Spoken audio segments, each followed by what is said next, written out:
তো hello guys, welcome to new blog. তোমার সবাই কেমন আছো? আশা করি সব ভালো আছো। আর আজকে হচ্ছে একটা স্পেশাল ডে, তো জানতেই পারবে আজকে কি স্পেশাল ডে।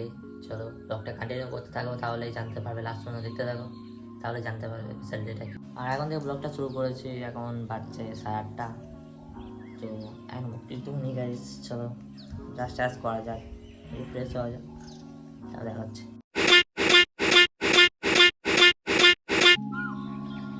এই ফ্রেশ হয়ে গেলাম, তো তাহলে প্ল্যানিংটা কি আছে চলো দেখা যাক। প্ল্যানিং কী করা যায়, কোথায় যাওয়া যায়। আর আজকে হচ্ছে মহাশিবরাত্রি, তো যাওয়া প্ল্যানিং তো আছে, কিন্তু গাইস বাইক নেই, এটা হচ্ছে ব্যাপার। তাছাড়া কোনো অসুবিধা নেই, তো বাইকটা নেই। আর একটা খুশির খবর আছে বন্ধু, তো আজকে হচ্ছে আমার জন্মদিন। তো চলো জন্মদিনে কিছু মেনু বানিয়েছে, চলো তোমাদেরকে দেখাই, ঠিক আছে? এই যে আমার মেনু রেডি হচ্ছে, দেখো গাইস। পায়েস, একটু লুচি, এই হচ্ছে জন্মদিনের মেনু আজকে। তো গাইস বুঝতেই পারলে যে আজকে আমার জন্মদিন, তো গিফট দেওয়ার মতো কেউ নেই। তো তোমরা যদি চাও আমি ফোনপের স্ক্যানারটা দিয়ে দিচ্ছি, ঠিক আছে? সবাই 1,000 টাকা করে দিও, তাহলে আমার বাইকটা হয়ে যাবে, ঠিক আছে? তারপর ঘুরতে যাবো, সবই ব্লগ তোমাদেরকে দেখাবো, ঠিক আছে? সত্যি ভাই, জানো তো যে একটা ছেলের কাছে বাইক না থাকলে কতটা অসুবিধা হয়, সেটা আমি এখন বুঝতে পারছি, ঠিক আছে? তো সাপোর্ট করো, তাহলে কমপ্লিট হয়ে যাবে বাইকটাও। পাশে থেকে বয়স চান টান করে এসে রেডি হয়ে গেছি।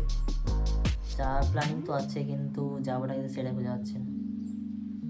তো খাওয়া দাওয়া করে বেরোবো ভাবছি, এখন খাওয়া দাওয়া হয়নি, জাস্ট চান টান করে বসে আছি।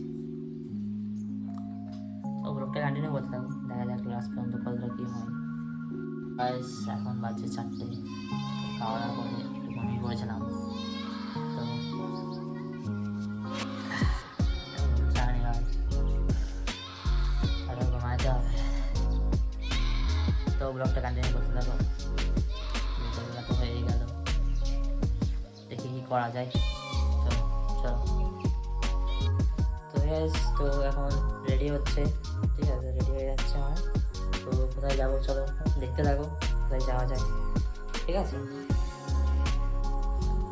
তো আমি এখনো নিজে রেডি হয়নি, তো আমিও রেডি হয়নি। আর আমরা দুজন ঝটপট রেডি হয়ে বেরিয়ে পড়েছি। আর আমরা এখন যাচ্ছি কঙ্কালীতলা।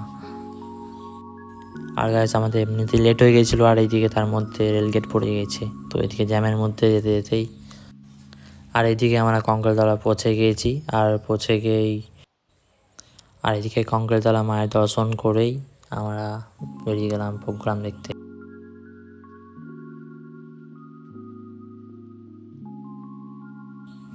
আর এইখানেই প্রোগ্রাম চলছিল, তো প্রোগ্রামটা খুবই সুন্দর হচ্ছিল একটু প্রোগ্রাম দেখে।